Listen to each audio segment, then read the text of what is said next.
Ai, meu Deus, eu mandei pra quem pela mensagem?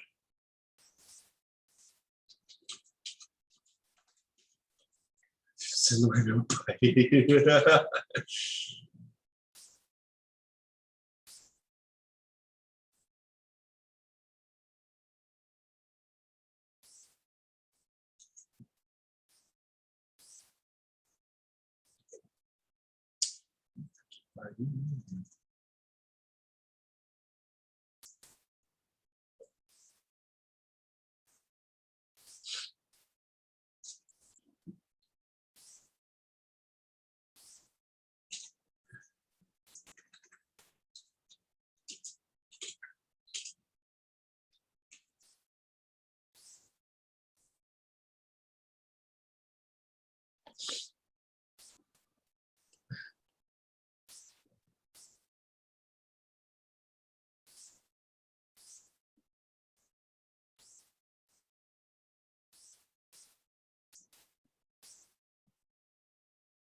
Bom dia a todos.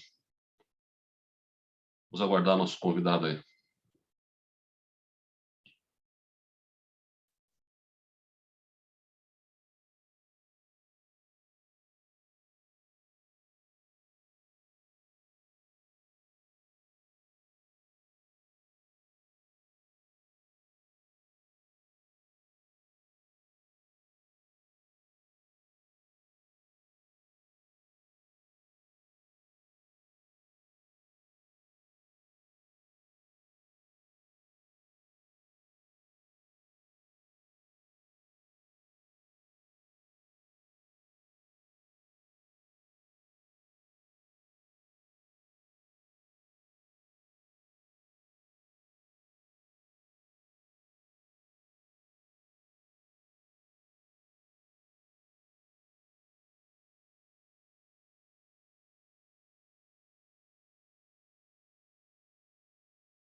Bom dia, professor Wellington. Bom dia a todos. Olá, bom dia, tudo bom? Tudo bem? Vamos esperar mais uns minutinhos, a gente daí, assim que der o horário regimental, a gente começa. Perfeito, só vou buscar uma água então, pode ser? À vontade, tranquilo. Perfeito, obrigado. Nesse início, eu só queria então indicar para vocês, devem ter visto ali no chat, né? Eu coloquei um link para aqueles alunos que queiram obter a certificação de horas complementares, tá? Eu preciso entrar naquele formulário ali e cadastrar o nome, que é através dali que vai se fazer o controle de presença, tá joia? Então, todos aí que estão interessados nessa questão, vou mandar de novo aqui.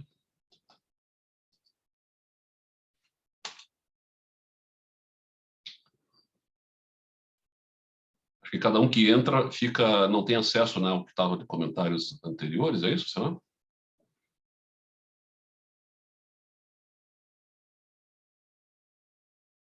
Então tá, joia. Daqui a pouco eu publico de novo, mas já está para quem já está presente, então está ciente que o formulário está ali à disposição no chat para inscrição.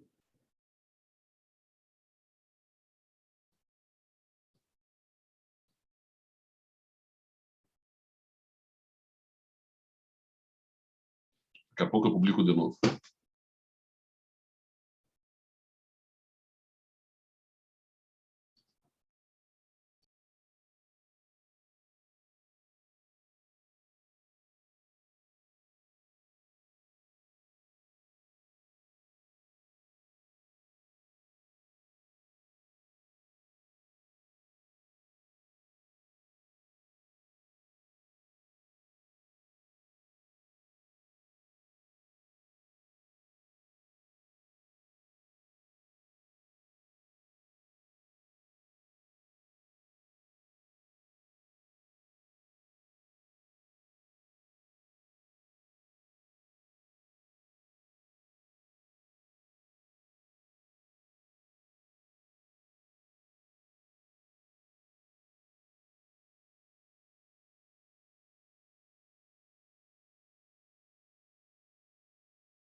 Então, para quem está chegando, eu vou publicar mais uma vez aqui a informação no chat para fazer a inscrição daqueles que queiram receber certificado, né, de horas complementares, tá? Então, é necessário fazer aqui o preenchimento de um cadastrozinho nesse formulário que eu estou colocando agora aí no chat também.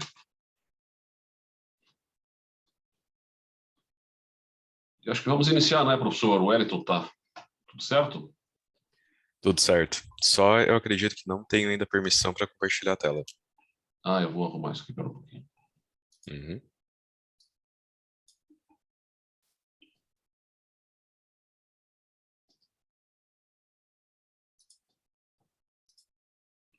Pronto, transformei em co-host, né? Legal, obrigado. Deixa eu fazer uma introdução, então, para inicialmente cumprimentar a todos e a todas que estão presentes nessa manhã, dizer da alegria de poder participar desse evento da Universidade Positivo, na Semana Acadêmica, e da alegria de poder contar com o professor Wellington Monteiro entre nós. O professor é um professor da PUC, Paraná, e é também doutorando aqui na Universidade Positivo, né? Doutorando em Administração, Organização e Mudança em TI, além de ser um cientista de dados. Portanto, acho que tem bastante informação aí para contribuir para nós da área do direito, para que nós possamos entender melhor como é que funciona essa ferramenta nova, de certa forma nova, na verdade, há 70 anos se fala de inteligência artificial, mas agora ela ganhou um novo fôlego, né? Particularmente a partir do boom de dados à disposição. Nós, na justiça, temos hoje uma disponibilidade de dados talvez inédita em termos de facilidade de manuseio, né? Por conta da introdução do processo eletrônico, um fenômeno que vai se concretizando aos poucos. O Paraná já é 100% eletrônico, alguns estados da federação ainda estão um pouquinho atrasados, mas esse fenômeno, né, da migração de um processo físico para o eletrônico hoje permite que, através desse tipo de ferramenta de inteligência artificial, por exemplo, nós possamos fazer leituras muito interessantes, dado a quantidade de informação que nós temos à disposição. O CNJ, que é o Conselho Nacional de Justiça, tem se preocupado com a regulamentação dessa matéria, editou uma resolução ano passado, que é a resolução 332, e depois complementou até com uma portaria no finalzinho do ano passado, 4 de dezembro de 2020, o que revela que a preocupação da justiça com o emprego dessa tecnologia nova é uma preocupação concreta e, ao mesmo tempo, muito recente, né? Então, estamos, de certa forma, ainda tateando no escuro, tentando entender muito bem como podemos utilizar essa ferramenta e, ao mesmo tempo, e ela já vem sendo empregada com sucesso em algumas áreas, como, por exemplo, se dá com o programa Victor, no Supremo Tribunal Federal, que faz uma leitura de requisitos de recebimento de recursos, né? A mesma ideia desenvolvida no Superior Tribunal de Justiça, no programa chamado Sócrates. Nós já vimos também o Tribunal de Justiça do Paraná, trabalhando com um robô chamado Larry, que faz uma leitura de diferentes processos para fazer agrupamento de casos similares e facilitando a vida dos desembargadores e dos juízes no julgamento de casos. Já vemos, por exemplo, também o Ministério Público de Pernambuco desenvolvendo uma ferramenta muito interessante de leitura de falas que são gravadas em áudio e vídeo, né? Já usando de linguagem natural. Nós temos, com a chegada do processo eletrônico, muita coisa melhorou, inclusive a qualidade da prova que se produz num processo, porque antes do processo eletrônico, antes de 2008, mais ou menos, a fala de uma pessoa ela era reduzida a termo, posta no papel. Se ditava para o escrivão, que anotava no papel, e você tinha que fazer leituras, né, do que estava escrito no papel para entender o que a testemunha havia dito.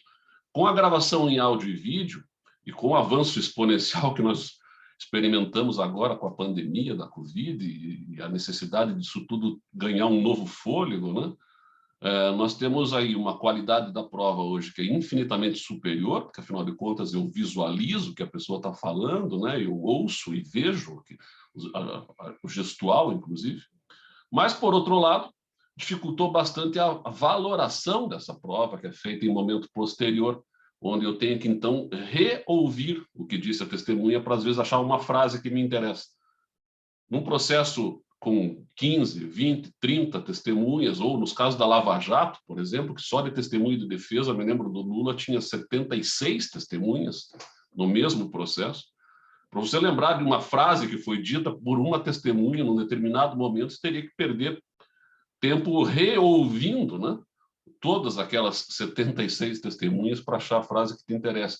E essa ferramenta de inteligência artificial, o que ela faz? Ela faz uma leitura, ela reduz a termo o que as pessoas disseram e faz aí a filtragem daquilo que de fato te interessa. Então, tem muita potencialidade de uso e eu acho que é muito interessante essa ponte que nós estamos fazendo aqui na manhã de hoje com a vinda do professor Wellington, que não é da área do direito, mas é um cientista de dados, justamente para que nós possamos entender melhor, a partir dessa linguagem nova, né, quais outras potencialidades nós poderíamos pensar aí no emprego dessa ferramenta tecnológica. Né? Nós estamos aqui mais ou menos guardadas as proporções como estávamos nos anos 90, quando a internet chega com um pouco mais de fôlego no Brasil.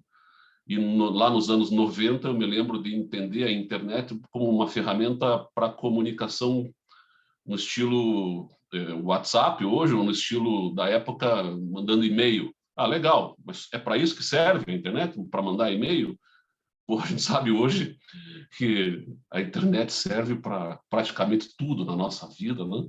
E é difícil imaginarmos hoje a humanidade chegou num grau de dependência da tecnologia que muita coisa se perderia em termos de progresso e de diminuição de desigualdades, uma série de questões, se abríssemos mão da internet. Mas a potencialidade na época era inimaginável aos olhos de hoje.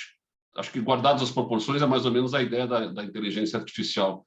Quer dizer, o quanto nós podemos usar e quanto ela vai impactar ainda na nossa vida, no nosso cotidiano, é algo para se pensar, para se estabelecer, então, enfim, leituras para frente, né, do que a gente possa empregar da tecnologia.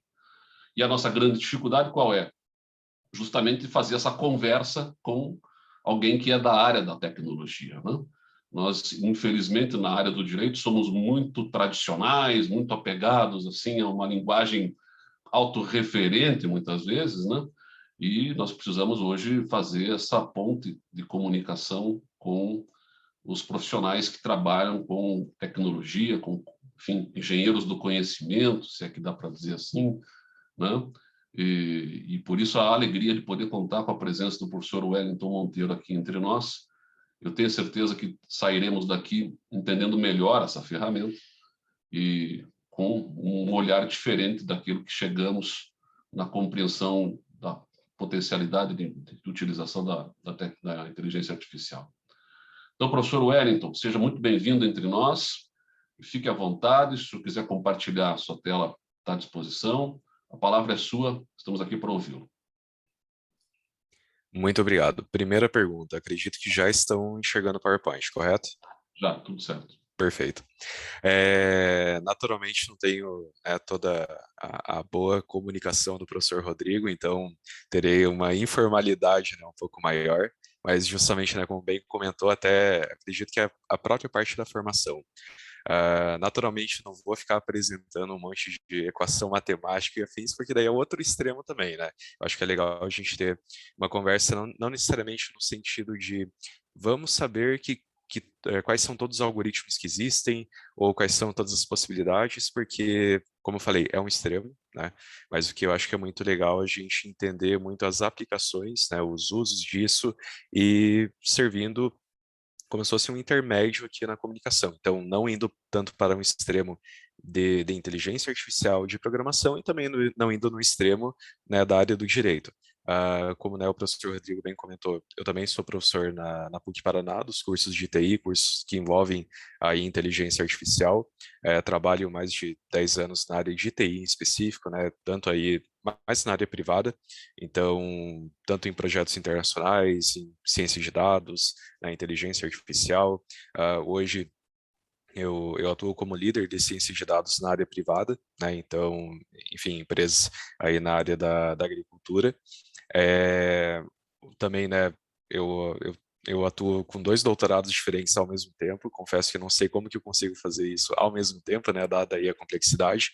Mas um é na própria UP, então é realmente na área de administração para entender as pessoas que atuam com isso. Até um dos motivos pelos quais nós estamos conversando aqui é porque quando a gente fala de IA, ainda, né, como o professor Rodrigo bem comentou, não é de hoje, né, lá da década de 50, década de 60, mas ganhou muita força nos anos 2000, 2010. E isso a gente já vai falar um pouco mais sobre isso e explicar o porquê, né? Mas realmente a gente vive assim uma loucura. Então, da mesma forma que eu estou me colocando em uma posição de alguém que fala sobre inteligência artificial, dá a entender que eu sei de tudo que está acontecendo. E é impossível, né? Tem muita coisa que está acontecendo agora, novos congressos, novos algoritmos, então isso até gera uma insegurança ontológica nas pessoas que trabalham com TI, e é uma coisa que eu estou pesquisando também sobre, né, porque olha só, da mesma forma que eu tenho que falar sobre o que existe hoje, eu mesmo não sei o que vai ter no dia de amanhã, né? Eu, eu acho que acredito que ah, nenhum humano tem a propriedade de falar o que vai acontecer no próximo ano, nos próximos 5 anos em relação à IA, porque é muita coisa que está acontecendo, né? Mas mesmo assim, a gente tem uma noção de tendências, então acredito que pode ser muito útil conversarmos sobre isso, né? Entendendo esse contexto. Em paralelo, também faço outro doutorado na área de inteligência artificial, aí sim é mais hardcore, né, no sentido de algoritmos, de criar técnicas de matemática, né, braço mesmo, criar coisas, e o meu trabalho é mais na parte de inteligência artificial explanável, como eu já vou comentar para vocês, né. No passado eu já fiz alguns trabalhos até com a professora Maria Tereza, né, que é do programa de Direito da UP, até havia coautorei um capítulo de um livro de segurança jurídica com ela, né, que foi publicado aí recentemente. Então, assim, realmente não sou da área do direito, mas já tive, né, alguns contatos e acredito que isso é muito importante para a gente estabelecer uma comunicação que seja compreensível, né, para todo mundo, tá? Então, só dando aí esse breve contexto. Dito isso, o que eu queria falar para vocês logo de cara sobre inteligência artificial? Quando a gente fala isso especificamente lá nos cursos, hoje inteligência artificial nas empresas é basicamente sinônimo de machine learning, aprendizagem de máquina. E por que a gente fala de machine learning? Por que isso é importante? Se a gente olhar aí uns 20, 30 anos atrás, até um pouco mais, inteligência artificial poderia ser um elevador. Ó, aperta um botão, cara, ele sabe que hora tem que subir, descer, sabe que aqui ele tem que parar, coordenar certinho as operações e de uma forma mágica, né? Ou até mesmo, às vezes, uma injeção eletrônica de carro, né? Usa inteligência artificial, porque não é algo mecânico que controla. Então, até a própria definição do que é inteligência artificial muda com o tempo, né? Hoje em dia, ninguém pensa assim que o elevador é inteligência artificial. O elevador é, enfim, só um elevador, né? Um simples elevador. Então, mais ou menos no fim da década de 90 para cá, realmente inteligência artificial se tornou sinônimo de machine learning. Isso porque realmente, né, estamos agora com computadores que conseguem fazer operações mais inteligentes, ou seja, não é somente ficar forçando combinações e até descobrir o que é o melhor. Até no final da década de 90, teve lá uma inteligência artificial da IBM que ganhou de um grande mestre de xadrez, e isso, assim, basicamente causou aí uma certa sensação no mundo. E aquela inteligência artificial não tinha muita inteligência nos dias de hoje. O que ela fazia? Basicamente era um computador super potente que testava todas as combinações possíveis para a próxima jogada. Então isso é relativamente fácil, né? Se você dá o tempo suficiente, qualquer máquina vai testar tudo que é possível e pronto, chegou numa combinação.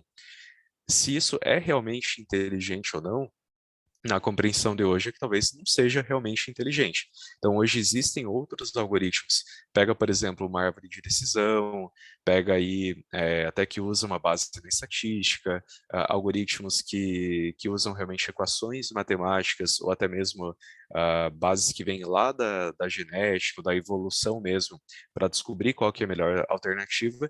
E aí sim, realmente tem um conceito de inteligência muito mais robusto do que tão somente ficar forçando o que é o melhor, né? Então, até assim, pensando em analogias, se eu estou tão somente pensando em forçar as coisas, é que nem assim, vou fazer aqui um jogo de futebol para descobrir quem que vai ganhar a partida. E aí, de um lado tem, né, os 11 melhores jogadores do mundo, e daí no outro lado tem 1 milhão de pessoas e com 1 milhão de bolas. Talvez é muito provável que esse outro time pode marcar muito mais gols, mas é tão somente porque está forçando alguma coisa. Então é só esse conceito que eu acho que é legal, né, ter como um primeiro ponto aqui. Dito isso, então hoje, né, quando nós falamos de machine learning, vejo que o professor Rodrigo ele já deu vários exemplos que estão em prática hoje, e isso é muito legal, não somente para você pensar, porque talvez o CNJ utiliza isso, ou o tribunal utiliza isso, mas sim ferramentas de pessoas que possam estar exercendo atividades jurídicas, e eu vou deixar esse termo bem amplo, porque enfim, não é tanto minha praia, mas sim reconhecendo quais são as possibilidades, por exemplo, aplicação em tribunais, até advogados que estão exercendo, né, a sua profissão, juízes que querem tomar decisões, até, né, pessoas que estão prestando concursos e querem, né, descobrir qual que é talvez uma combinação que faça maior sentido para estudar ou para encontrar uma informação de uma forma mais efetiva. Então, assim, existem aplicações de inteligência artificial que podem ser utilizados no direito de uma forma geral.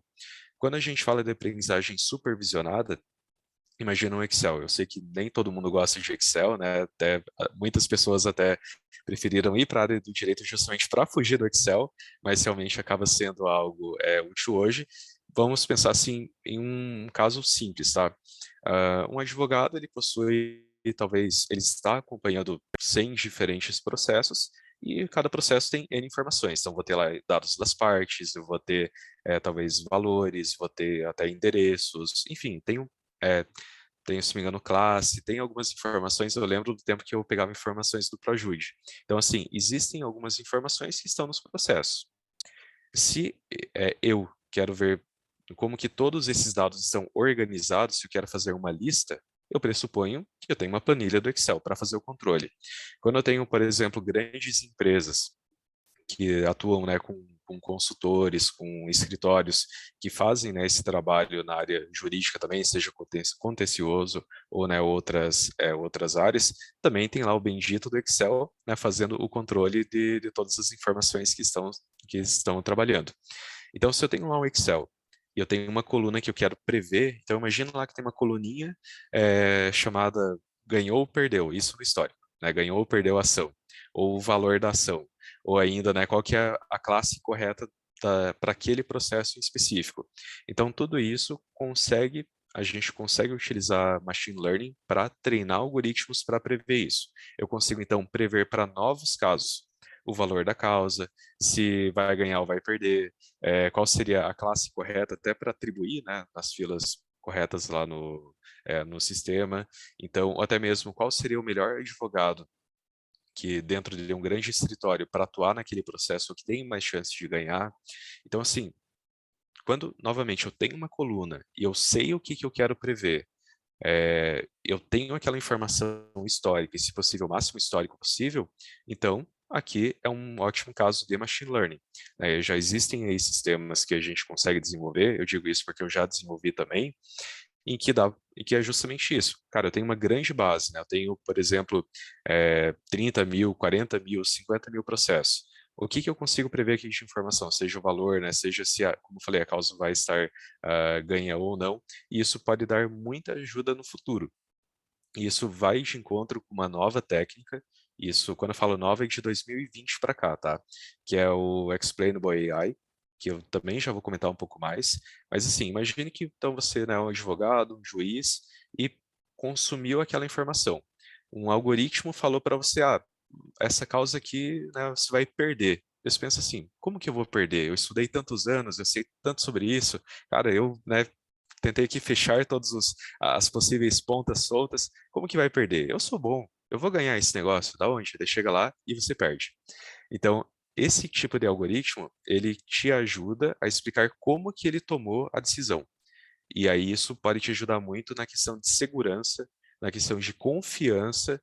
Até vamos pegar aqui o inverso. O algoritmo fala que você ia perder, você realmente achava que ia ganhar, mas resolve seguir o algoritmo. E você realmente iria ganhar a causa. Daí você pensa, cara, como que eu vou confiar nesse negócio aqui? Eu estudei tanto, né, 5 anos, li tanta coisa, então, naturalmente, não serve para nada essa inteligência artificial. E também não é assim, né? Não existem extremos, até porque se a gente pega um caso lá de aeroporto, o próprio processo de uma segurança de aeroporto, já vou explicar por que eu estou falando sobre isso. Se você passa pelo raio-x do aeroporto, muitas pessoas que são inocentes, elas são, né, trazidas para um cantinho para fazer uma análise um pouco mais minuciosa. Isso não significa que aquela pessoa ela realmente vai ser uma criminosa ou tem, né, uma malícia na intenção dela. Mas é porque eles preferem pecar pelo excesso do que pela falta.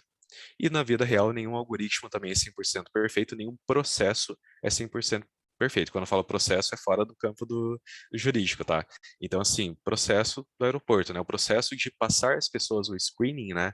Esse processo no aeroporto não é 100% perfeito.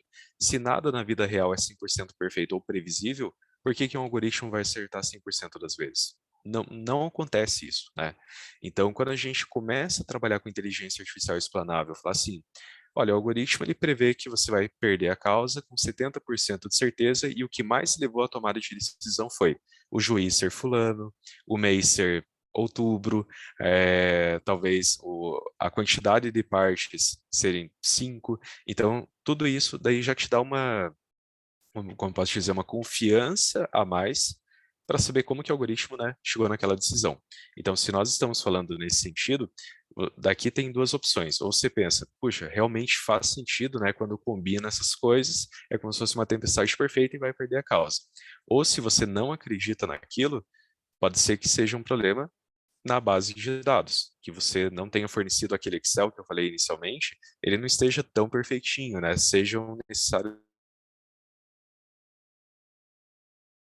É muito importante termos o apoio, esse trabalho de cocriação com pessoas, né? A gente sempre fala de inteligência humana com inteligência artificial.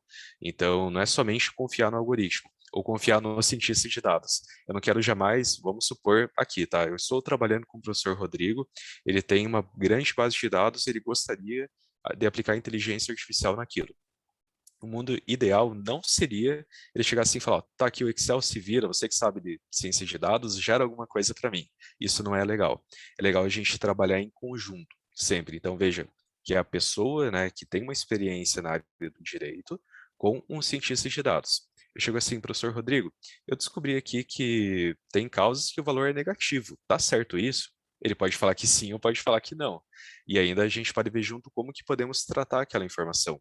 Ou ainda, olha, eu vi aqui que 98% é abaixo de 50 mil, mas tem 2, 3 que é na casa dos milhões. Tá certo isso? É uma coisa muito atípica. E também ele vai falar a mesma coisa. Às vezes é só um erro de vírgula, né? A gente vai lá, esquece, né? Tá muito cansado e colocou alguns zeros a mais. Então, veja que é um trabalho em conjunto que a gente vai descobrindo insights, vendo se faz sentido ou não. E quando chega lá no final tem um algoritmo pronto, o professor Rodrigo ele atuou comigo. Não é que ele está atuando com então somente consumindo uma ferramenta. E quando eu digo ferramenta, estou sendo bem reducionista aqui de propósito, tá?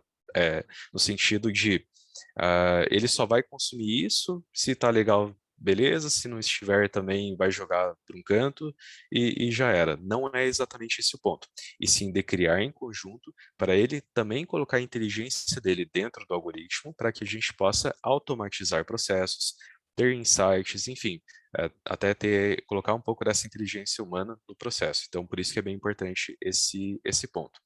Outro item que também é bem legal quando a gente trabalha com machine learning é a aprendizagem não supervisionada, que é basicamente, voltemos lá no Excel, né? No ProJude eu tenho 50, 60, 70 campos, até mais. Não sei se alguém já trabalhou com CPJ também, né? Deve ter muito mais campos lá, vira um negócio gigante. Você deve imaginar, tá, mas o que isso realmente é importante no meu dia a dia? Quais dessas informações eu realmente preciso considerar para prever, como eu falei, o valor de uma causa, para prever uma classe, né, de um processo, para prever até uma quantidade de partes, quem realmente é relevante, que tipo de dado socioeconômico pode ser relevante. Então, é para isso que serve a aprendizagem não supervisionada, tá? No caso, ela vai filtrar as informações para você e passar tão somente o que é relevante para a sua tomada de decisão. Do ponto de vista de agrupamento, também a gente consegue mapear perfis. Então, pensemos aí em um escritório de advocacia em que eu tenha, sei lá, ou até mesmo vai que temos aqui pessoas que trabalham talvez com sócio ou trabalham individualmente e desejam aumentar os seus lucros. Pensando em lucros, existem perfis de clientes. E é importante, talvez, você analisar quem são os seus clientes. Onde que você está, às vezes, perdendo dinheiro ou gastando muito esforço. Pensemos aí no Instagram, né? Temos muitas pessoas que fazem propagandas lá. Temos também pessoas da área do direito que divulgam seus serviços lá. Qual que é o melhor tipo de perfil de cliente que você consegue atingir? Ou onde que você pode potencializar para oferecer, né, os seus serviços ou não. Então, ou até mesmo, né, pensando nas partes que existem. Qual que é o tipo de perfil das partes em que me dá mais dor de cabeça ou não me dá tanta dor de cabeça? Então, esse tipo de análise de perfis, né, aprendizagem não supervisionada, que no caso eu não tenho mais uma coluna do Excel que eu quero prever, mas sim eu estou analisando o todo, aí o Machine Learning ele também pode ajudar nesse sentido, tá? Eu não acho que é um grande conjunto de coisas que ajudam muito na tomada de decisão. Tudo isso é utilizado hoje, é utilizado na área do direito e pode ser toda a diferença entre, e aqui vou usar vários casos, tá? Pode ser a diferença entre você ganhar mais clientes ou não, entre você ter muitos processos que demoram muito tempo para receber algo e que vai também te gerar dor de cabeça ou não. Pode ser a diferença entre você descobrir rapidamente qual que é o melhor tipo de perfil que você atua melhor ou não, ou ainda se existe algum tipo de diferença estatística entre determinados julgamentos que estão ocorrendo ou não. Então, note que isso tem total influência na forma que você desempenha o seu trabalho. É também utilizado na área da medicina, na área de vendas, na área de marketing, na área de produção e assim por diante, tá? Então, por isso que é bem legal a gente falar sobre esses pontos. E, finalmente, né, pensando sobre processamento de linguagem natural, é basicamente assim, eu tenho um texto, um grande conjunto de texto. como que eu consigo extrair coisas daqui? Uma das coisas que eu fiz lá no passado com a professora Maria Tereza foi pegar uma delação premiada, né, lá da Operação Lava Jato, eram 500, 600 páginas. Eu processei tudo aquilo, então coisa de 2, 3 horas, é como se eu tivesse lido toda a delação premiada, descoberto todas as pessoas, empresas e afins que foram citados lá, e eu criei um mapa daquilo. Então, falando assim, olha, tá vendo aqui organização X? Ela estava ligada com pessoa Y, Z, A, local C. Esse local C também está conectado com outros lugares. E a gente via de uma forma muito visual o que estava relacionado com quem e aonde. Então, isso ajuda muito na tomada de decisão. A não ser que, claro, vocês gostem de ler 500 páginas todos os dias, sem parar, sem, né, parar para tomar um cafezinho, alguma coisa assim. Então, por isso que eu digo, né, esse tipo de conhecimento ajuda para reduzir o trabalho. É muito normal do humano, e, novamente, não é um demérito para ninguém que está aqui, estou falando de todos nós, e é uma afirmação, tá? Nós humanos nós prezamos sempre pelo menor esforço. Então, é normal, tá? Seja das 500 páginas, ninguém vai ler todas as vírgulas, pontos com o mesmo nível de atenção todas as páginas. É impossível. É impossível também a gente analisar 100, 200, 300 processos em um Excel que tem um monte de coluna. Ninguém de TI faz isso, ninguém de nenhuma área faz isso, eu espero. Então, por isso que é um exemplo do que eu estou falando. Quando trabalhamos com inteligência artificial, não é para substituir o trabalho de ninguém. Não estou falando que no futuro teremos menos juízes, menos advogados, menos desembargadores, realmente não será o caso, mas tão somente esses algoritmos servem para apoiar e potencializar o nosso trabalho. Então, ajudar a nossa decisão e realmente aí ter uma melhor performance, tá? Então, era só esses pontos que eu gostaria de comentar a princípio. Professor Rodrigo, não sei se geralmente a gente para um pouquinho, comenta alguma coisa, avança, só reserva um espaço no final.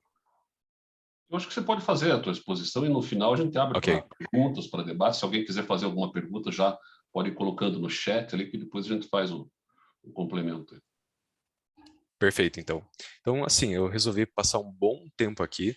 Então, não sei se alguém percebeu lá no cantinho tá slide 2 de 11. Ele deve olhar para o relógio. Putz, foi metade do tempo só em um slide. Mas realmente era essa a intenção, né, para comentar um pouco sobre as possibilidades, né, do que existe, o que dá para fazer, né, do que não dá. Por exemplo, esses tempos eu criei um algoritmo que prevê preço de ações, né, isso para uma empresa. E de um mercado muito volátil. Lá a gente usou um certo conjunto de técnicas. Em outro, a gente criou outro algoritmo para prever o que o consumidor final vai comprar em uma loja. Então, pega uma padaria da esquina. Quantos potinhos de manteiga serão adquiridos na próxima semana a cada dia? Também a gente cria um algoritmo para isso. Ah, eu quero agora prever se uma fábrica vai dar problema ou não no futuro. A gente também utiliza um conceito lá. Eu quero maximizar o lucro pensando no transporte que eu tenho aqui de grãos, de materiais, de produtos, enfim, pensando em toda a cadeia logística do Brasil. Também a gente faz isso. Todos esses exemplos que eu dei não tem nada a ver com direito. Por que é legal agora a gente trazer isso? Pensando fora da caixa. Aquela otimização que eu falei de grãos, transportes e afins no Brasil, pode ser talvez uma otimização de distribuição de processo. É exatamente o mesmo algoritmo, é exatamente a mesma técnica. Aquele lá que vai sugerir quantos potinhos de margarina que o pessoal vai comprar, pode ser talvez até determinar a frequência de pessoas que vai visitar um local, ou pessoas que vão procurar serviços, enfim, distribuir como que a gente vai conseguir melhor desempenhar o nosso trabalho. Se estou falando de prever um comportamento ao longo do tempo, né, ações no futuro, alguma coisa assim, ação é meio volátil, então é um pouco mais difícil da gente prever, mas dá para prever quanto que você vai conseguir ter de lucro nos próximos meses, nos próximos anos, porque todo mundo tem contas a pagar, né? Você fica pensando, tá, eu tenho que pagar uma casa, mas eu tenho aqui esse pool de trabalho, né? Esse conjunto aqui de processo que eu estou desempenhando. Como que eu consigo melhor planejar meu próprio futuro, meu pessoa física? Então, acho que eu estou misturando conceitos aqui, de propósito, para justamente ilustrar que não é realmente uma coisa de fora, que pode ser utilizado aqui também. O mesmo algoritmo que lá no passado foi utilizado para projetar aviões, e isso realmente é verdade, né? A otimização de objetivo vem da engenharia aeroespacial. Também pode ser utilizado, como eu falei, para otimização de processo. para roteirização de processo. Então, vejo que eu tento, né, trazer exemplos justamente para ser algo útil para todos, tá?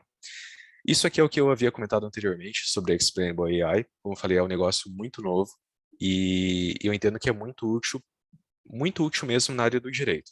Porque esse carinha, ele também relaciona com outro termo chamado fairness, ou justiça algorítmica. Por que que isso é importante, tá? Não somente aquele exemplo do, falou que ia ganhar a causa, mas que fatores que o algoritmo levou para falar que vai ganhar a causa ou não. Vai além disso. Quando eu falo de fairness, até acredito que tem um exemplo aqui, esse carinha. Então, vamos supor que eu tenho 3 pessoas e o pedido de crédito, ou seja, pode ser um cartão de crédito, pode ser, enfim, qualquer coisa que você imaginar que seja aprovado ou reprovado. Aqui tem exemplos muito mais próximos da área financeira. Uma coisa é falar assim, Júlia, seu pedido de cartão de crédito foi negado. Aí, uma coisa muito diferente é falar assim, Júlia, seu cartão de crédito foi negado, mas é porque o seu risco agora está em 77. Se fosse para 82, seria aprovado. A pessoa ela já sabe o que ela poderia fazer para mudar, né, o cenário. Ou ainda falar assim, olha, né, você tem aqui 10 contas, se tivesse 3, seria aprovado. Ou, né, enfim, o seu score aí de delinquência nos últimos 12 meses era 6, se for 7, seria aprovado. Então veja que a gente começa a dar insumos para a tomada de decisão, virando a chave aqui e pensando de novo em processos.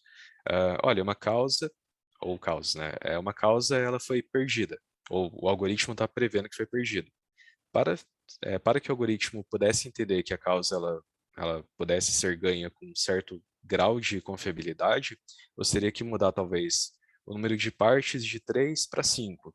Você poderia mudar talvez a comarca de X para Z. Enfim, então tem aqui algumas combinações que a gente pode falar que são possíveis ou não, e o algoritmo ele vai trabalhar naquela faixa e falar para você o que você poderia fazer para inverter a tomada de decisão.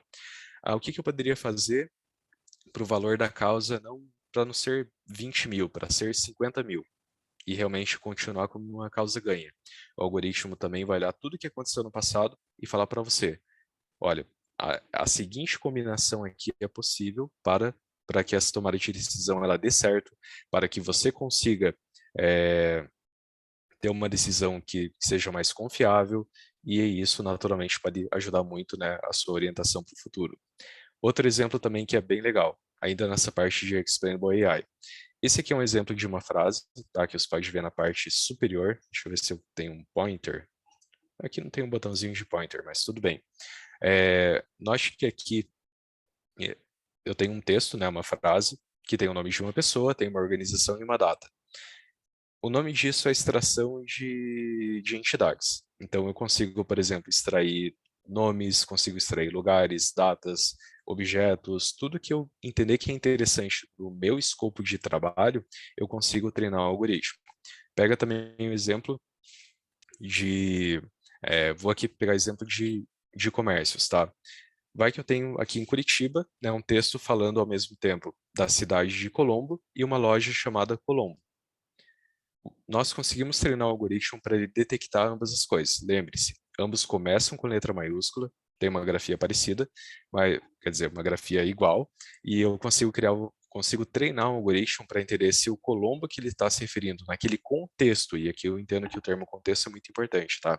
Se o contexto que está naquela frase é o Colombo local ou o Colombo comércio. Então, isso ajuda muito na tomada de decisão, até para descobrir se tem algum dado que é importante para você.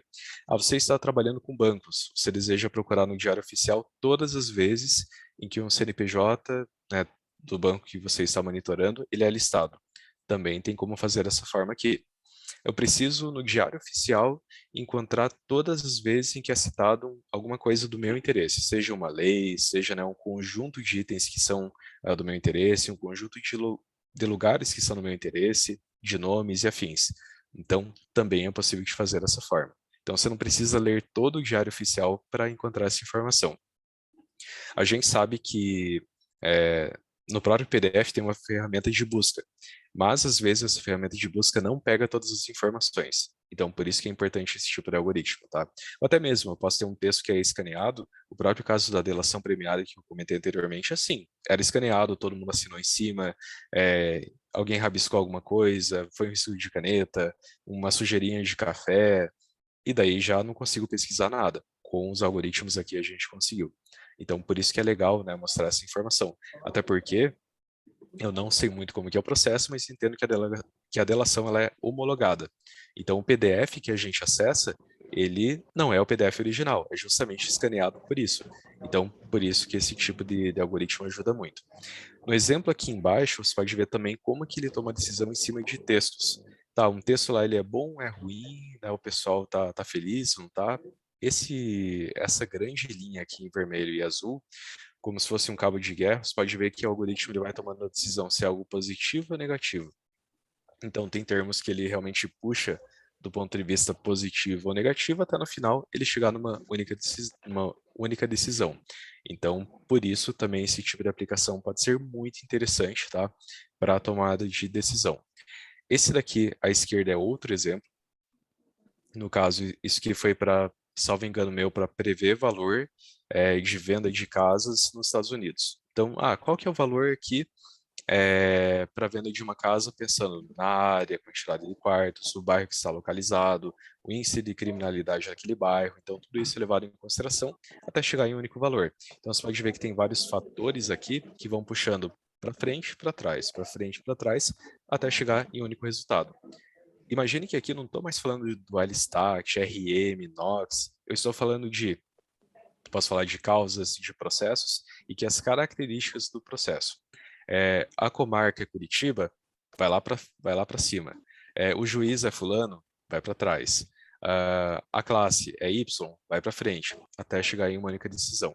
Então, veja que o que eu estou mostrando aqui pode não parecer que são coisas do direito, mas sim, tudo pode ser aplicado no direito. E aqui, à direita, é um outro item que é bem relevante, tá?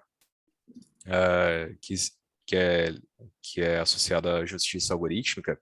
Você pode ver aqui embaixo que eu tenho duas colunas, tá? Não sei se está muito visível, mas aqui é o gênero feminino e aqui masculino, tá?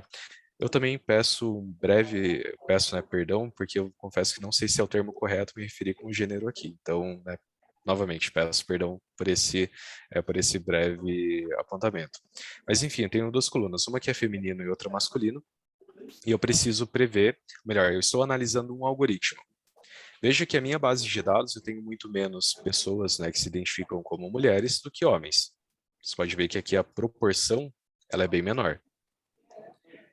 Então, a minha base, primeira afirmação, ela tem menos mulheres do que homens. Se eu olho aqui a minha taxa de acerto de falsos positivos, ela também é menor para mulheres, a minha taxa de seleção é menor para mulheres, né? A minha acurácia, a princípio, poderia ser maior para mulheres. Em outras palavras, dependendo aqui do algoritmo que eu estou analisando, eu posso afirmar, e assim, eu estou tomando todo o cuidado antes de continuar com a frase, eu posso afirmar que certos algoritmos eles são injustos, dependendo do gênero, da raça, enfim, de outros atributos que o termo que se chama nessa área aqui são atributos sensíveis. Então, aqui a gente precisa tomar muita atenção quando vamos criar algoritmos que vão tomar a decisão, porque eu posso acabar criando algoritmos que eles vão ser muito tendenciosos. Tá? Então, aqui é uma área muito nova também. Eu estou estudando isso em um dos doutorados, estou desenvolvendo algoritmos que ajudam a mitigar esse risco. Você pode perguntar assim, tá, eu tenho várias informações, se eu sei que um algoritmo ele está sendo machista, por exemplo, eu posso remover a coluna sexo e a coluna gênero, retreinar ele e, cara, fechou. A resposta é não. Tem aqui informações que levam estatisticamente a entender se uma pessoa ela é homem ou mulher, ou se mora em uma região mais pobre, uma região mais nobre, ainda que eu remova aquela informação. Então, esse aqui é um ponto de atenção muito alto, porque não basta só remover isso daqui. Eu ainda posso ter um algoritmo que vai tomar uma decisão incorreta, inapropriada, só de olhar essa base. Então, eu preciso ter uma base que ela é mais distribuída possível, eu preciso ter uma base que ela é mais equilibrada possível, levando em consideração isso daqui também. Exemplos práticos que aconteceram no passado. Teve um banco nos Estados Unidos, associado com uma certa marca de celular, não vou falar nomes que eu não sei se eu posso pronunciar ou não, mas que no passado descobriram que estava acontecendo exatamente isso daqui. Então, havia uma chance muito maior de mulheres terem o seu cartão de crédito recusado. Estou falando isso coisa do ano passado, tá? De ter o seu cartão de crédito recusado só pelo fato de ser mulher.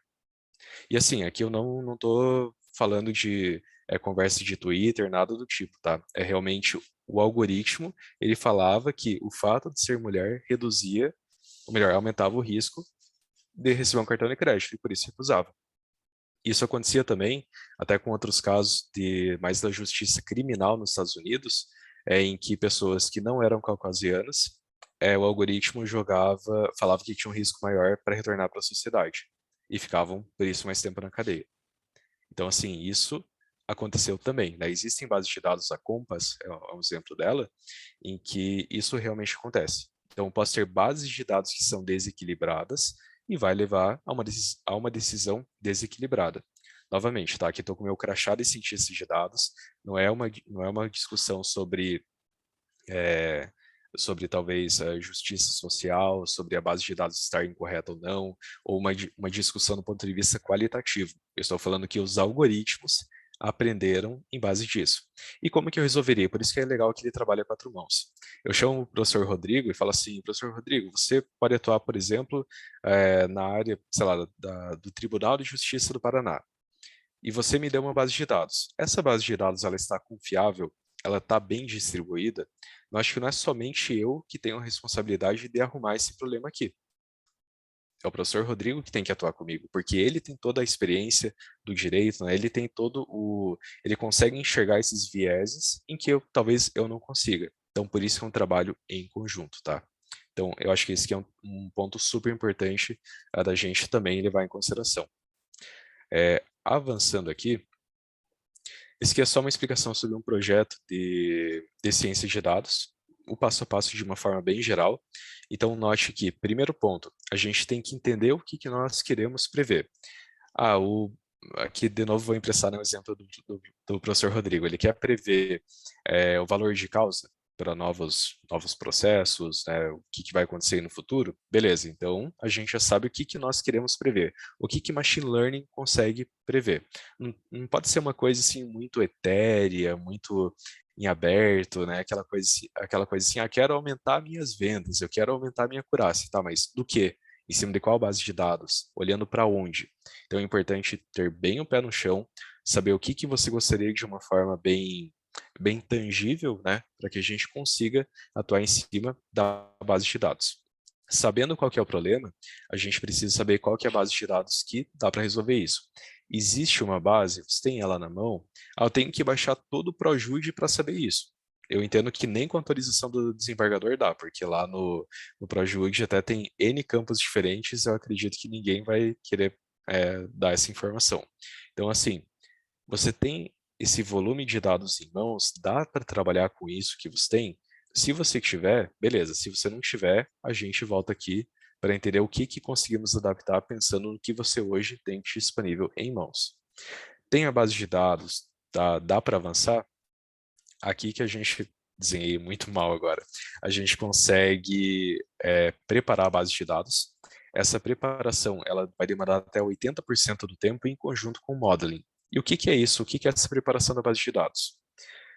Limpar o Excelzão. Né? Eu tenho N colunas, eu tenho N documentos de texto que eu tenho que analisar, trabalhar, limpar de novo, ver se a informação faz sentido, se não faz, gerar análise descritiva. E nessas duas caixinhas que eu desenhei, a gente vai gastar aí 80% do tempo fácil. Então, como eu falei, até ter uma base de dados que ela é minimamente confiável. Por exemplo, eu tenho data. A partir da data eu consigo extrair semana, mês, dia da semana, né? Consigo extrair um grande conjunto de informações para ajudar nessa tomada de decisão. Então, ou ainda, né, pegando, por exemplo, em base do mês, qual que é a média de processos que eu recebo naquela época? Qual que é a média de processos que o juiz recebe naquela época? Então, eu consigo criar colunas adicionais para ajudar na tomada de decisão, para ter uma base mais robusta, né, que eu consiga tomar decisões mais factíveis em cima dela. Aqui no modeling, o cientista de dados ele vai descobrir qual que é o algoritmo que vai melhor resolver o seu caso. Então, É como se fosse assim, pegar uma vitrine, né? Entender, puxa, para o caso do professor Rodrigo, eu acho que eu consigo escolher o algoritmo X, testar talvez com Z, a técnica Y, e sempre tentando ver o que mais tem de novo na academia para resolver aquele cenário. Porque lembre-se, a gente está falando de ciência de dados, o que pressupõe ciência, ou seja, metodologia científica, ver o que mais tem de novo para resolver aquele problema, pé no chão. E quando falo metodologia científica, é do ponto de vista bem quantitativo mesmo, até a gente chegar aqui em resultados, esses resultados, essas métricas, serem confiáveis, e sendo confiáveis, aí sim a gente já deixa o algoritmo pronto para uso, tá? Então, essa aqui é uma forma geral de trabalho de ciência de dados. O inteligência artificial, o machine learning, ele pode entrar muito mais aqui no modeling, que são os algoritmos preditivos de fato, é aqui que fica o cérebro da coisa, e aqui também na preparação de dados para a gente, né, modelar, criar novos dados, aplicar técnicas para deixar essa base mais robusta. Então, é esse aqui todo o processo, tá? Então, veja que ciência de dados é uma grande gama de coisas e que inteligência artificial, machine learning ficam dentro dela, e também eu posso utilizar estatística, econometria, né? Existem outras técnicas que ajudam, não é somente inteligência artificial, tá? O que eu também queria mostrar, né? Finalmente, pensando do ponto de vista de jurimetria, como eu falei, existem alguns pontos que a gente pode considerar, né? Então, eu tenho aqui a própria junção de direito e inteligência analítica, né, que converge na jurimetria. Então, não somente o uso de inteligência artificial, mas estatística, como comentei anteriormente, para dar insights na tomada de decisão.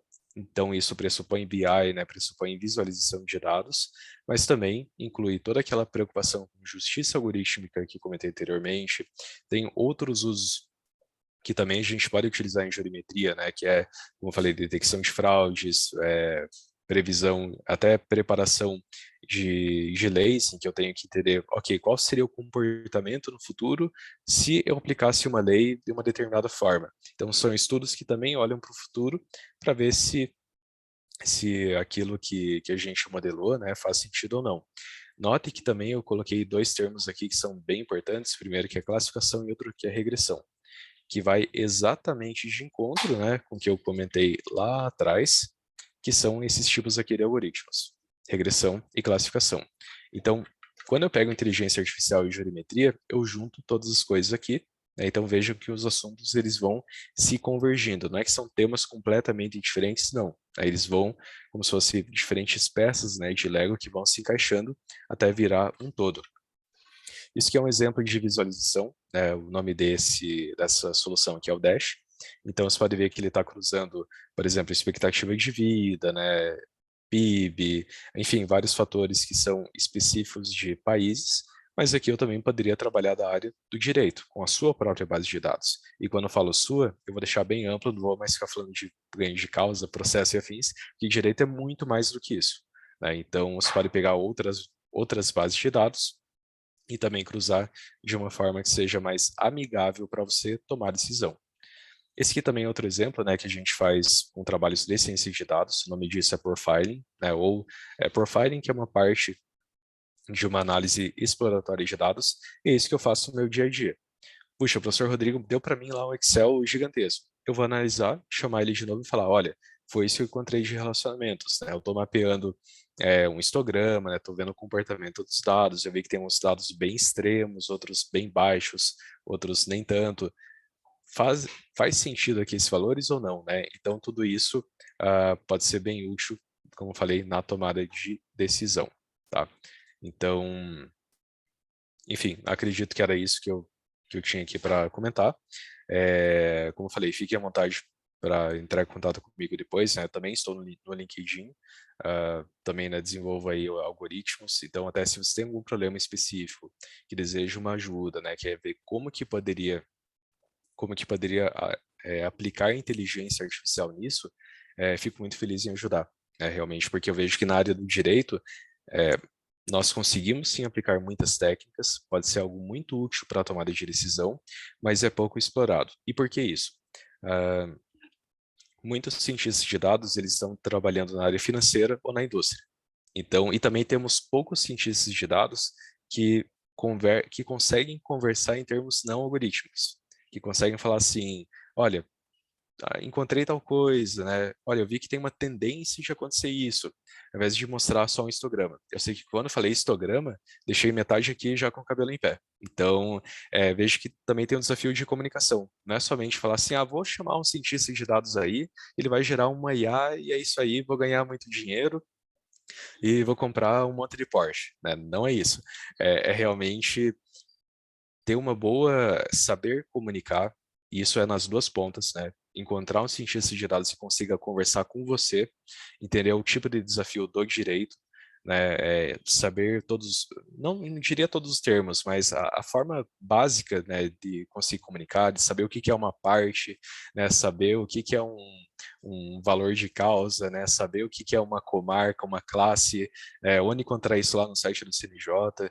Então, é até um problema de convergência, eu enxergo que isso pode ainda perpetuar por um tempinho, né, dada aí a complexidade do assunto, mas eu entendo que também no Brasil a gente consegue ter muitos ganhos, e quando eu digo ganhos não é somente quantitativo, tá? No caso, no seu próprio trabalho, mas também, né, em toda a área do direito no país, aplicando essas técnicas. Então eu entendo que, assim, quem se forma hoje e que está um pouco mais próximo dessa área, né, quer entender um pouco mais, quer co-criar com o pessoal dessa área, eu entendo que tem muita oportunidade aí de ganho de fato. Beleza? É isso. Espero não ter sido muito prolixo, tá? Juro que eu tentei adaptar alguns exemplos de uma forma que seja mais amigável para todo mundo, mas eu sei que mesmo assim continua sendo muito confuso, né?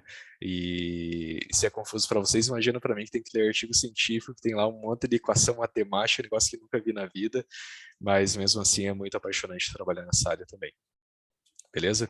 Então, acho que era isso, pessoal. Muito obrigado. Muito bom, Wellington. Obrigado demais pela tua participação aí, pela tua explanação. Ficou muito claro, né? Para mim ficou muito didática a tua forma de abordar. Nós estamos realmente tateando ainda no escuro na área do direito, tentando nos aproximar dessa linguagem nova, né? E como você falou, a grande dificuldade aqui vai ser essa inicial, né? A comunicação entre dois profissionais que têm formações historicamente diferentes, né? Como você até apontou, quer dizer, a gente vai às vezes para a área do direito porque tem raiva do Excel, ou tem raiva da matemática, ou enfim, e aí você vai ter que fazer com que esses dois profissionais conversem, dialoguem, que se entendam, né? A construção é feita em parceria da inteligência artificial. Muito interessante a maneira como você exemplificou também aqui. Eu acho que ficou bem rica a tua exposição. Eu deixo em aberto a palavra, se alguém quiser também fazer alguma pergunta, professor Wellington, né? Nós temos ainda algum tempo aí, fiquem à vontade. Enquanto alguém pensa na pergunta, ou não sei se já temos aí, ou alguém queira falar, levanta a Eu mão. tenho uma dúvida. Então, fica à vontade, Bruna. Olá, professor, tudo bem? Eu adorei a palestra, eu realmente adoro direito e tecnologia, meu TCC foi sobre isso e eu quero muito investir nessa área. E quando você começou a falar sobre remoção ali dos algoritmos, né, que tem que entender além da base, né, que ela tem que ficar mais distribuído possível e equilibrada. Como que funcionaria isso, assim, para poder identificar isso? É uma equipe que tem que estar ali junto com o jurídico que passou essa base para ele, ou tem alguém mais de fora ainda que olhe essa percepção? Como que faz para evitar isso, essa discrepância? Olha, é uma responsabilidade que é em conjunto. Então, o que eu faria? Quando eu falo eu, é porque não significa necessariamente que todos os times vão atuar dessa forma, né?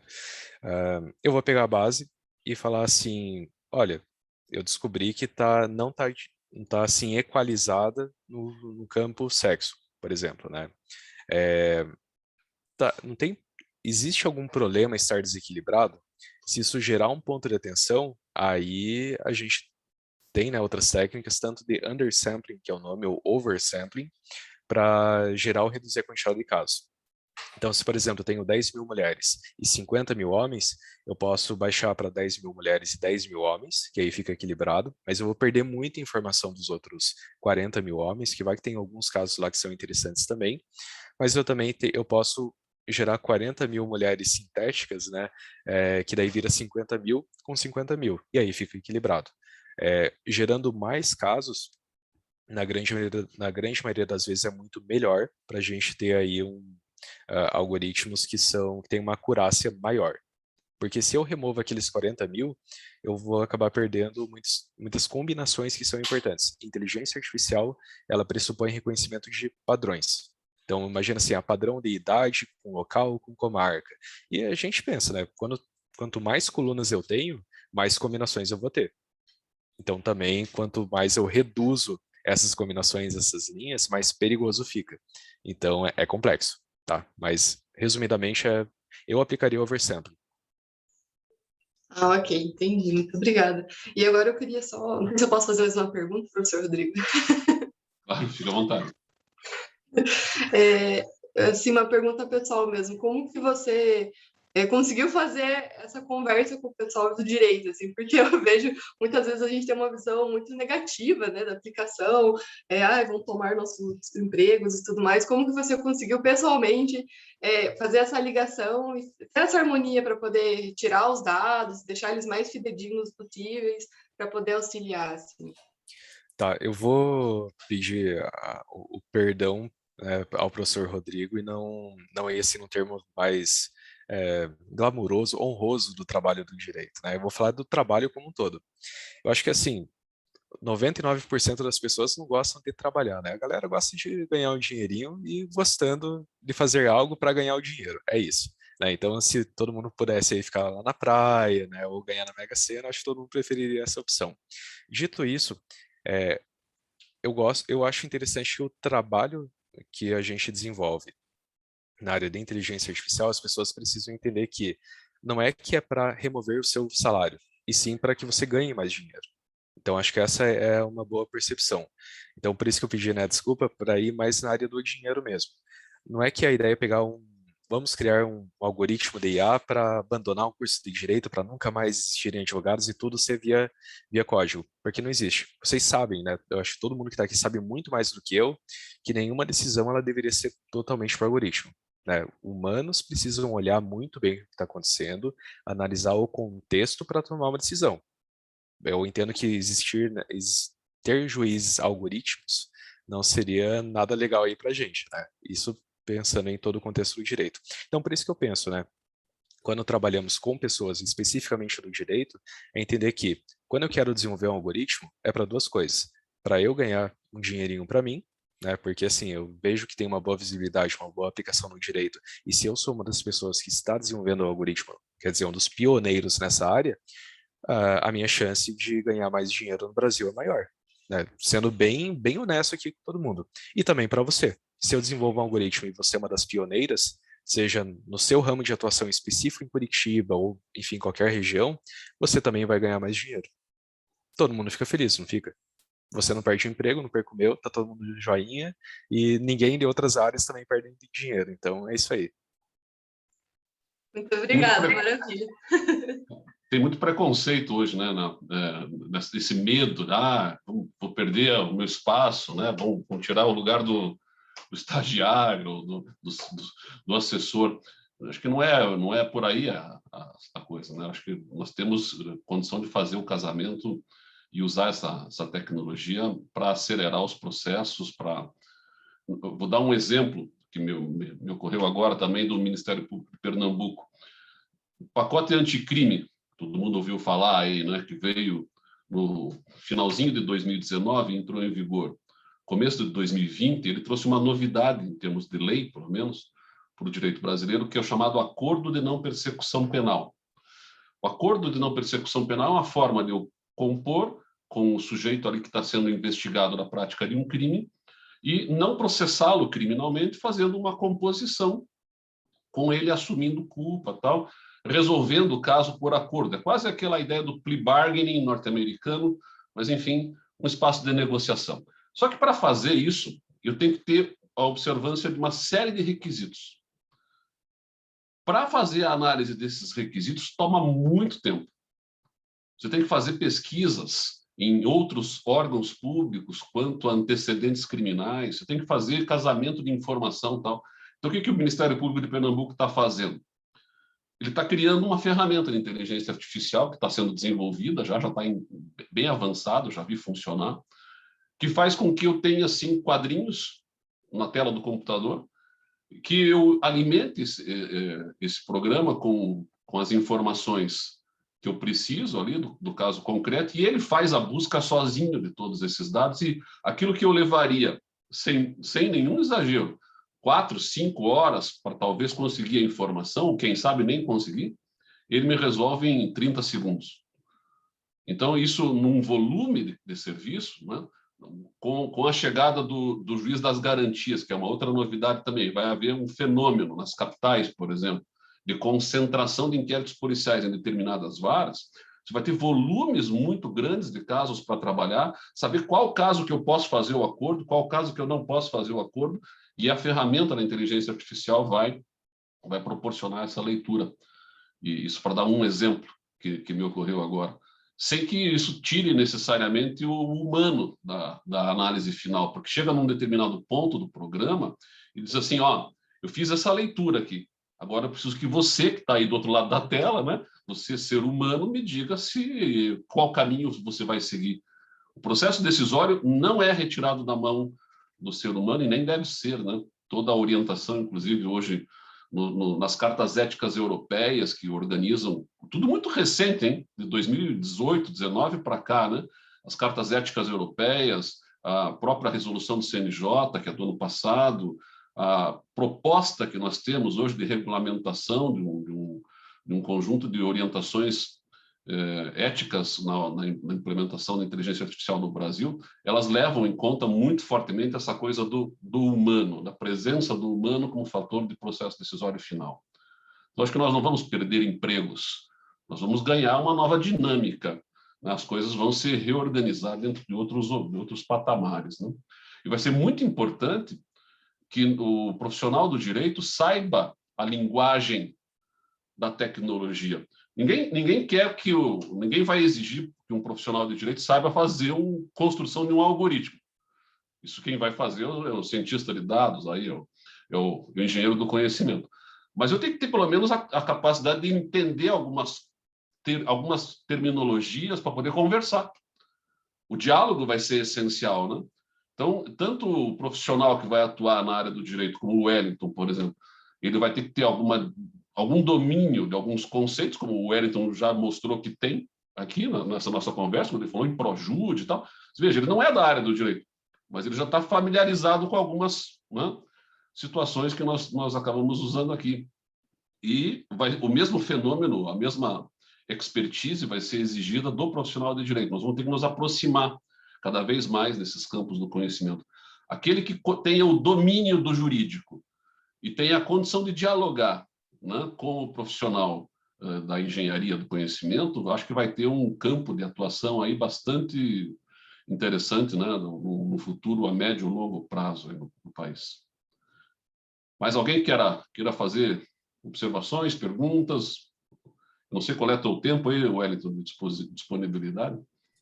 Olha, eu creio que consigo ficar até 11h10. É possível? Então, mais uma pergunta aí, que se alguém tiver interesse de fazer, ou senão já vamos caminhando. Alexandre. Eu. Bom dia. Doutor Rodrigo, prazer revê-lo, meu chefe. Quero perguntar para o Wellington o seguinte: a questão do uso de algoritmos, eles são feitos por humanos, né? Você acha que pode haver vieses discriminatórios, né, pelo fato de os algoritmos serem feitos por pessoas, tanto no uso deles em decisões judiciais, quanto em, por exemplo, seleção de candidatos para vagas de emprego, por exemplo, alguma coisa nesse sentido? Sim. Ótima pergunta. Eu falei antes sobre justiça algorítmica, né? Falei de fairness também, até dei lá o exemplo do cartão de crédito, né? O fato de ser homem ou mulher. Mas, assim, eu gosto dessa pergunta porque quando a gente olha em notícias, dá a entender como se tivesse, assim, um cientista de dados malvadão lá atrás, falando assim, eu vou desenvolver um algoritmo machista, e aí vai lá, aperta um monte de botão e pronto, né? Virou um problema maior do que já tinha antes. E muitas das vezes o que acontece ou até, né, um próprio exemplo, quando a gente pega o smartwatch, e não é muito da área de inteligência artificial, mas também existe. Já vi notícias falando assim, olha, tem aqui um algoritmo, tem aqui o relógio e não consegue detectar muito batimento cardíaco de pessoas negras. Então, significa que o pessoal lá da Apple, cara, todo mundo lá é racista, ou o pessoal de qualquer outra empresa. E, na verdade, assim, nesse caso específico, tem um porquê da engenharia. Tem um porquê do fato de ser uma luzinha verde, né, lá por baixo do relógio, que realmente é um problema de engenharia, mas não é um problema racista em si. A mesma coisa dos algoritmos, é possível criar algoritmos que podem ser racistas, podem ser machistas, podem ter qualquer outro tipo de discriminação. Isso existe, mas é muito mais por conta dos dados e não especificamente porque uma pessoa resolveu fazer isso com essa intenção.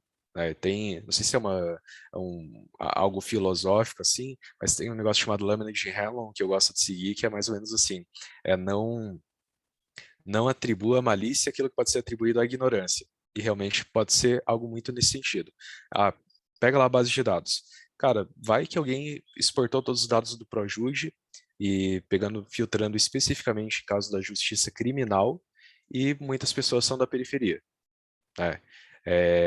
Naturalmente, se ninguém fizer nenhum tratamento, se nenhuma pessoa do direito também levantar a mão e falar, cara, tá vendo lá a comarca? Então, essa comarca aqui não é somente um grupo, não.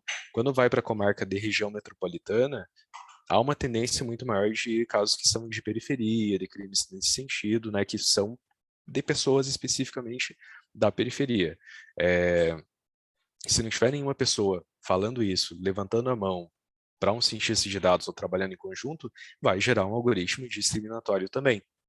Então, né, e aqui eu faço um breve questionamento, mais no sentido de curiosidade, não de acusação, por favor. Tem o robô Larry, né, que faz similaridade e autossimilaridade para tomada de decisões, que a Bruna comentou no chat. Será que alguém olhou essa questão de fairness desse algoritmo, ou qualquer outro algoritmo que os tribunais estejam trabalhando?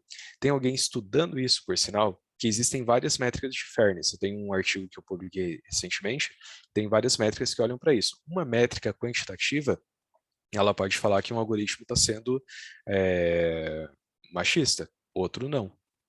E se eu considerar somente um algoritmo e não o outro? Eu vou falar para você, cara, tem aqui um relatório, auditoria, está tudo perfeito, não é problema do algoritmo, não. Mas na verdade é assim.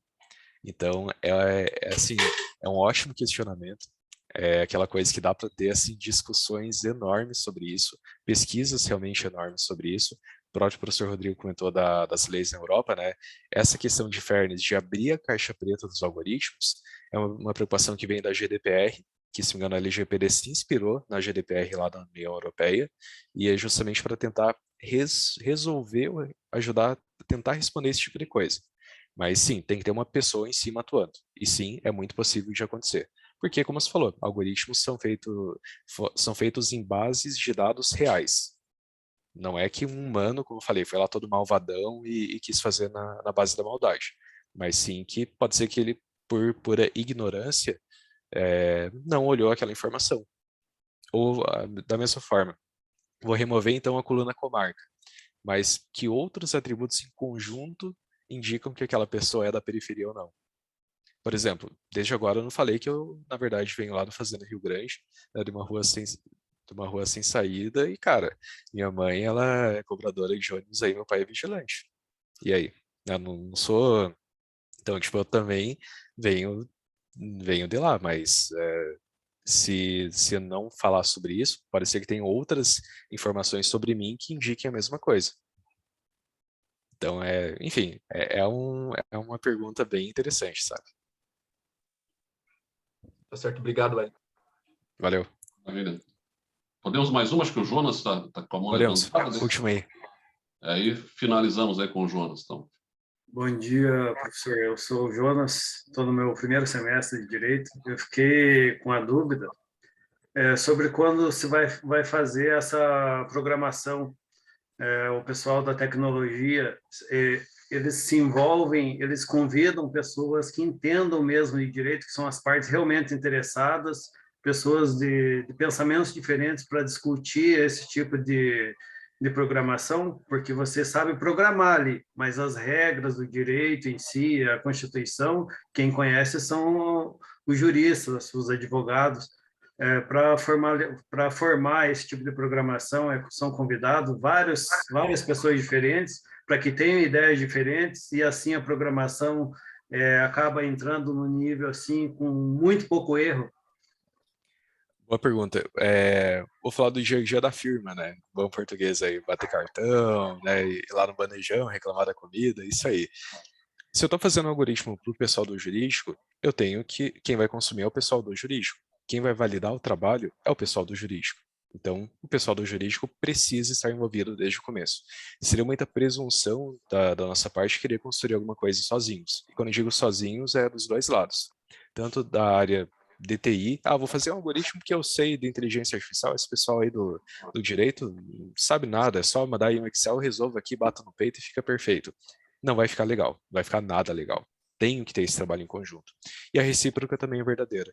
Que, por exemplo, qualquer pessoa pode ir lá, talvez uma Alura, qualquer site assim, fazer um curso de ciência de dados básico, super legal, e você consegue criar seus algoritmos.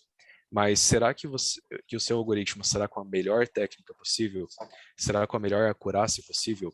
Será que vai analisar todo esse risco que a gente está falando de discriminação que o Alexandre bem levantou? Então, por isso que é importante ter um trabalho novamente em conjunto de ambas as partes, para, assim, ambos respeitando e entendendo que ambos estão construindo em conjunto. Não é uma posição de quem manda e quem obedece. O Jonas lá, o cara do direito, não, ele que está pagando, ele que manda nesse negócio. E aí o pessoal lá de TI, eles obedecem o que o Jonas está mandando, porque quem sabe é o Jonas. Não. Os dois no mesmo patamar. No instante que um tenta se posicionar acima do outro, te dou toda certeza que o algoritmo não vai ficar legal. Os dois precisam trabalhar em pé de igualdade, como parceiros, e não como sócios, né, entre aspas, de um algoritmo, e não como o cara que está pedindo e o cara que obedece. Aí já começa a não ficar legal. Digo isso porque daí o pessoal de TI vai falar, puxa, esse pessoal do direito aí, cara, chegou, o cara já quer mandar aqui no algoritmo, então não vai ficar legal esse negócio. Então, né, exemplo bobo de trabalho, mas eu acho que isso pode exemplificar bem. Isso aí depende, eu acho, muito de quem gerenciou esse tipo de programação, esse projeto, né? Se o gerente do projeto acaba chamando as pessoas interessadas ali para discutir e formar um projeto sem erros, né? Tentar minimizar mesmo, mitigar bastante os erros, acaba saindo um projeto bacana. Exatamente isso. Obrigado, Ed. Valeu. Para ajudar, Jonas, eu pus aqui no chat um artigo 20 da resolução do CNJ 332/2020, preocupado justamente com essa questão. Veja ali o que diz o artigo 20, ó. A composição de equipes para pesquisa, desenvolvimento e implantação das soluções computacionais que se utilizem inteligência artificial será orientada pela busca da diversidade em seu mais amplo espectro, incluindo gênero, raça, etnia, cor, orientação sexual, pessoas com deficiência, geração e demais características individuais. E vai, então, já haver essa preocupação, inclusive, com essa resolução do CNJ. Wellington, eu queria, mais uma vez, agradecer demais a tua participação, a tua gentileza de ter aceito o convite, de vir aqui nos brindar com essa exposição muito clara, muito didática, muito importante, para que a gente vá se familiarizando cada vez mais, né, com essas transdisciplinaridades que são hoje muito importantes e essenciais para a gente poder avançar tanto de um lado quanto de outro. Eu quero agradecer mais uma vez em nome da Universidade Positivo e espero poder contar com você em outras ocasiões, aí, né, se possível, né? Agradecer também a presença de todos que hoje compareceram e vamos ver como é que podemos depois, talvez, disponibilizar essa palestra que ficou gravada, né, talvez por outras ferramentas também. Muito obrigado a todos e o Wellington, mais uma vez, agradeço. Se quiser fazer um fecho de discurso, fica à vontade. Claro. Agradeço também pela oportunidade, né, de conversar aí com todos, pelas perguntas também, né.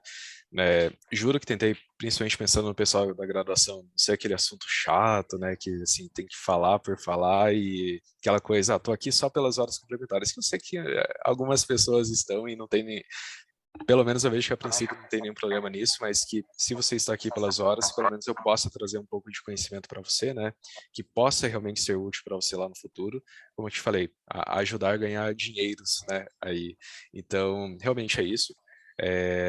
Agradeço também ao professor Rodrigo pelo convite.